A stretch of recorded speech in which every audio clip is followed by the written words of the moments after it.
ऐसा लगा कि दुर्ग पुलिस के हाथ Osama bin Laden, Ajmal Amir Kasab लग गया हो, ऐसा मेरे को फील हो रहा था। जानबूझ के मेरे ऊपर एनआईए एक्ट लगाया जा रहा था, मुझे नक्सली घोषित करने की इनकी पूरी साजिश थी। मांग करने में झूठे आरोप लगा के जेल भेजते, क्योंकि कहीं ना कहीं ये सब भ्रष्टाचारी हैं। रात को 2 बजे नक्सली क्षेत्र में बीजापुर में ले जाके वहां पर लॉकअप में बंद कर दिया गया था। अंग्रेजों ने पुलिस बनाई इसीलिए थी कि वो भारतीयों को मार पीट के जेल भेज के उनकी आवाज दबा सके।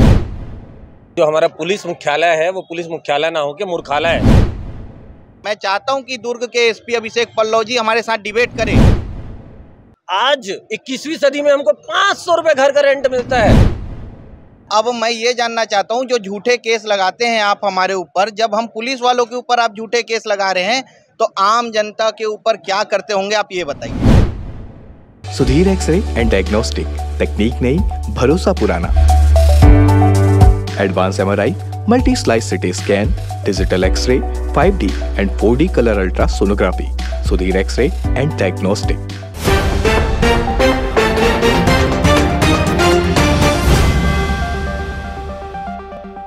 नमस्कार दर्शकों, मैं प्रशांत और आप देखना शुरू कर चुके हैं तीरंदाज।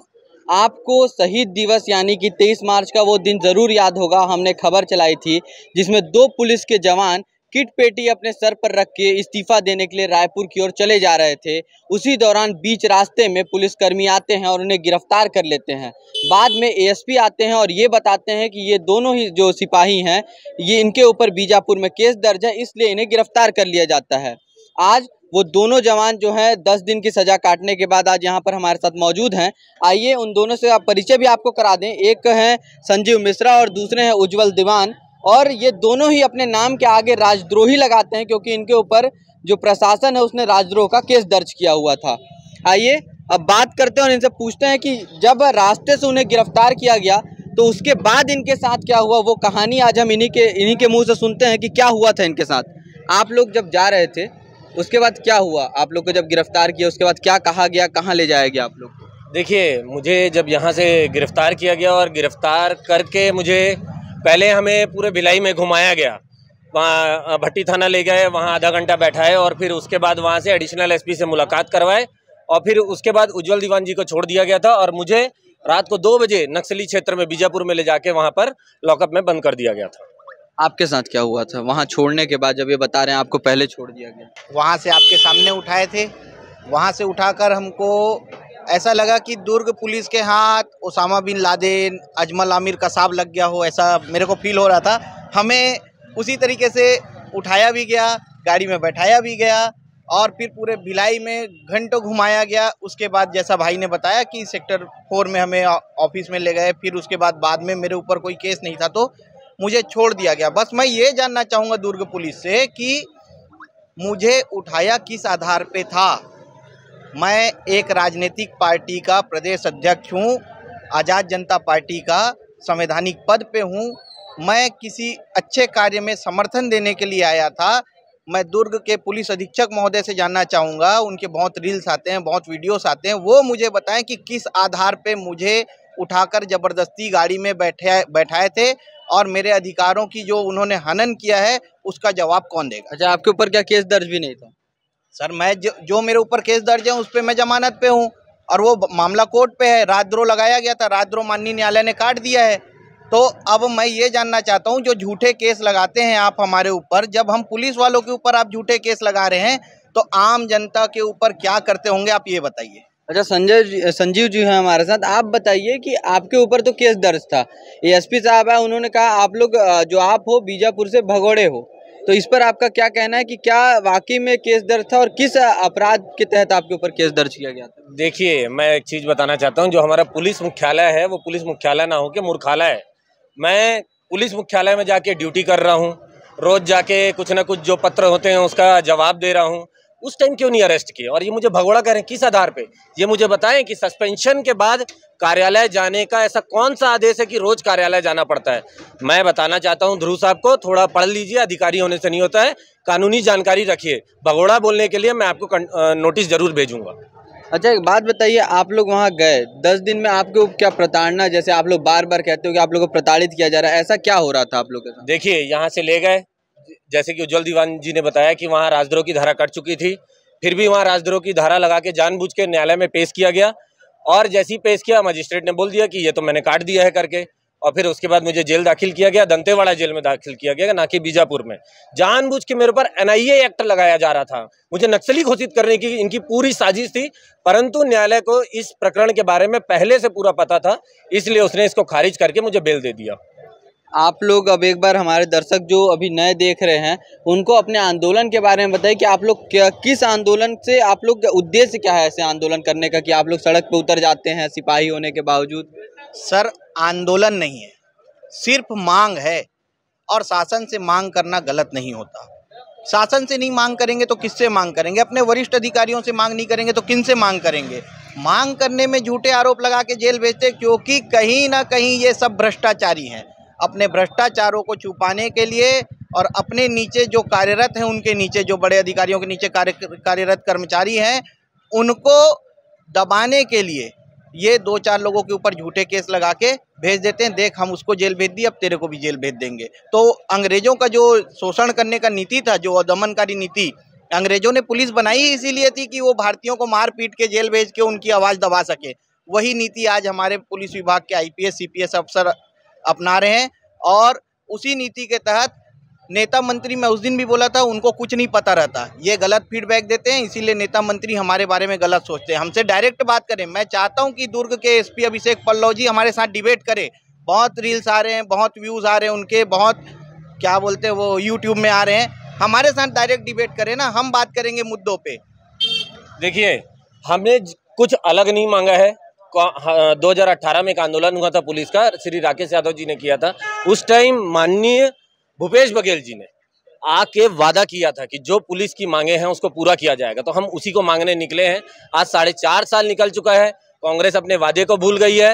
वो उसने कांग्रेस ने तो क्या मांगे थे, कुछ बता दीजिए। मैं बता रहा हूँ, हमारे जो वेतन भत्ते हैं, हमको 50 रुपए वर्दी भत्ता मिलता है, 100 रुपए वो पौष्टिक आहार भत्ता मिलता है। हमारा घर आज 21वीं सदी में हमको 500 रुपए घर का रेंट मिलता है। सोचिए, पुलिस वाले को 500 रुपए क्या होता है, और हमारे 63,000 पुलिस वाले, मात्र 16,000 के पास मकान है, बाकी सब बेघर हैं। आप सोचिए, ये सीधा जनता से जुड़ा मुद्दा है, मैं आपको बता रहा हूं। क्योंकि आज एक पुलिस वाला भ्रष्टाचार अगर करता है तो क्यों करता है पता है? ये जो कम वेतन पाते हैं ना, इसके लिए, अपनी पूर्ति करने के लिए। इसका सीधा सीधा जिम्मेदार शासन है। क्योंकि एक शिक्षक अगर कम पढ़ाए तो 50% में बच्चे का काम चल जाएगा, लेकिन एक पुलिस की लाल कलम चल जाए ना, तो बच्चों का भविष्य बर्बाद हो जाता है। सोचिए, ये भ्रष्टाचार को बढ़ावा दे रहे हैं, कम नहीं कर रहे हैं। और इन्हीं सब मांगों को लेकर हम निकले थे। मैंने बताया उस दिन, वो किट पेटी, आज लैपटॉप ईमेल के जमाने में हमको वो किट पेटी का बोझ दिया जाता है। सोचिए, तो ये चीजें हैं, इन चीजों को हम वो करना चाहते हैं, जनता के सामने लाना चाहते हैं। अच्छा, आप लोग ने एक ये किट पेटी को लेकर के आप लोग चल गए थे, अब तो जेल भी काटा है आप 10 दिन की। अगली रणनीति आप लोग की क्या है? अब आप लोग आगे क्या करने वाले हैं? देखिए जी, मैं आपको बता देता हूं कि किट पेटी लेकर चले थे और आगे भी किट पेटी लेकर ही चलेंगे। अभी कुछ जगहों में पता किए तो हमें ऐसा पता चला है कि वेतन भत्ते बढ़ाने के लिए पैसे नहीं है सरकार के पास, तो हम लोग सोच रहे हैं कि किट पेटी थोड़ा बड़ा होता है, किट पेटी में ही अब भीख मांग लिया जाए और शासन को दान दिया जाए। क्या किट पेटी में ज़्यादा पैसे आएंगे तो शासन के कोष में हम ज़्यादा अच्छे से जमा करा पाएंगे, उससे किसी का तो भला होगा। होने क्या वाला है, साफ साफ शब्दों में देखिए, ये हम मई के महीने में हम दुर्ग के ही पटेल चौक से, क्योंकि ये गृह मंत्री और मुख्यमंत्री का क्षेत्र है, हम स्पष्ट बता रहे हैं, है ना, और स्पष्ट रूप से बताया जा रहा है कि उनके कान में हम आवाज डालने के लिए बता रहे हैं कि भीख मांगेगा पुलिस परिवार। 90,000 पुलिस परिवार दुर्ग में मई के दूसरे हफ्ता या प्रथम सप्ताह में मौजूद होगा और भीख मांगेगा 15 दिन। और 15 दिन के बाद कौशल्या माता मंदिर में चंदखुरी में वहाँ एक यज्ञ कराया जाएगा, सद्बुद्धि यज्ञ। अगर 15 दिन में हमारी मांगे पूरी नहीं होती तो उसके बाद वो यज्ञ कराकर हम IPSओं को बादाम बांटेंगे, और वो बादाम से उनकी अगर बुद्धि में अकल आता है तो पुलिस परिवार जिस पीड़ा में है उसकी जो कमेटी बनी है उसकी मांगे को पूरी कर दिया। इसके बाद आपको नहीं लग रहा कि अगली बार फिर से आपको रास्ते से गिरफ्तार कर लिया जाएगा जैसे पिछली बार किया गया? देखिए, हम जनता को बता दे रहे हैं, अगर एक सिपाही को झूठे प्रकरण में जेल में भेजा जा रहा है, वो भी किस लिए? कांग्रेस ने वादा किया था, हम वो मांगने जा रहे हैं। तो बच्चों का और जनता का भविष्य खतरे में है। मैं स्पष्ट रूप से बता रहा हूं, मैं सरकार को दोष नहीं दे रहा हूं। ये हमारे आईपीएस जो कथित पढ़े लिखे लोग होते हैं, ये मात्र अपने घर में सिपाहियों को काम कराने के लिए और उनको दबाने के लिए, गुलाम बनाने के लिए ये सब करते हैं, ताकि उनके जीवन अच्छा ना हो पाए। कुछ प्रताड़ना का आप वीडियो की बात कर रहे थे, क्या है उस वीडियो में? सर, उस वीडियो में ऐसा है कि जांजगीर जिले में एक सिपाही का हाथ टूटा हुआ है। मुलजिम पेशी तो आप समझते होंगे, जो मुजरिमों को जेल से पेशी में ले जाया जाता है। तो मुलजिम पेशी में उस सिपाही की ड्यूटी लगी हुई है। अब आप मुझे ये बताइए, एक हाथ टूटा हुआ सिपाही, हाथ में प्लास्टर या पट्टी बंधी हुई है, वो मुलजिमों को कैसे पकड़ेगा? कोई उसको ढकेल के भाग सकता है, कोई मार के भाग सकता है। वो छुट्टी मांग रहा है, मेरे हाथ में मोच आ गई है, चोट आ गई है, उसको छुट्टी देने के बजाय उसको प्रताड़ित किया जा रहा है। मैं वीडियो आपको दे दूंगा। और अभी जो एसपी हैं वहाँ पे, श्री AMR अहिरे जी, शक्ति जिले में, ये शक्ति जिले की बात है, तो वहाँ पर जो एसपी हैं उनके ऊपर प्रताड़ना का आरोप पहले भी लग चुका है गरियाबंद जिले में, जहाँ पर सेन जो हमारे सिपाही थे, जिन्होंने अपनी पत्नी को गोली मारी और फिर अपने आप को गोली मारकर आत्महत्या की, उन्हीं प्रताड़नाओं के कारण। और उसका फिर देखने को मिला, और जब ये वीडियो मेरे पास आया था उसके जस्ट अगले दिन ऐसा सुनाई में आया कि प्रताड़ना से तंग आकर एक और सिपाही या हवलदार ने शक्ति जिले में आत्महत्या भी कर ली थी। अब ये कितनी सच्चाई है उस पर तो मैं नहीं बता सकता, क्योंकि मैं अभी उसकी तह तक नहीं गया हूँ, लेकिन ऐसा सुनाई में आया है। तो कहीं ना कहीं सच्चाई को दबाने के लिए और निचले लेवल के पुलिस कर्मचारियों पे अत्याचार करने के लिए पुलिस विभाग के अधिकारी ये सब हथकंडे अपनाते रहते हैं। आपको हमने उस दिन 23 मार्च को किट पेटी लिए दो जवानों को जो रास्ते से जा रहे थे गिरफ्तार होते हुए दिखाया था। हमने आज आपको उन्हीं दो जवानों को, जब वो जेल से बाहर आ गए हैं तो उनके ऊपर क्या पीड़ा है उनकी, क्या उन्होंने जो प्रताड़ना का आरोप लगा रहे थे वो किस प्रकार की प्रताड़ना इन्हें दी जा रही है, ये और आगे अब ये और क्या करने वाले हैं अपने आंदोलन को बड़ा रूप देने के लिए, इसके बारे में आपको हम बताना चाहते थे इनसे बात करके। आप देख रहे थे तीरंदाज के लिए दीपक ठाकुर के साथ प्रशांत कुशवाहा की रिपोर्ट। स्पर्श मल्टी स्पेशलिटी हॉस्पिटल बेहतरीन कार्डियोलॉजी की सुविधा एक्सपर्ट डॉक्टर के साथ ही दे रहा है एम्बुलेंस के लिए टोल फ्री नंबर की सुविधा 180030916116। स्पर्श मल्टी स्पेशलिटी हॉस्पिटल, एक एहसास अपनेपन का।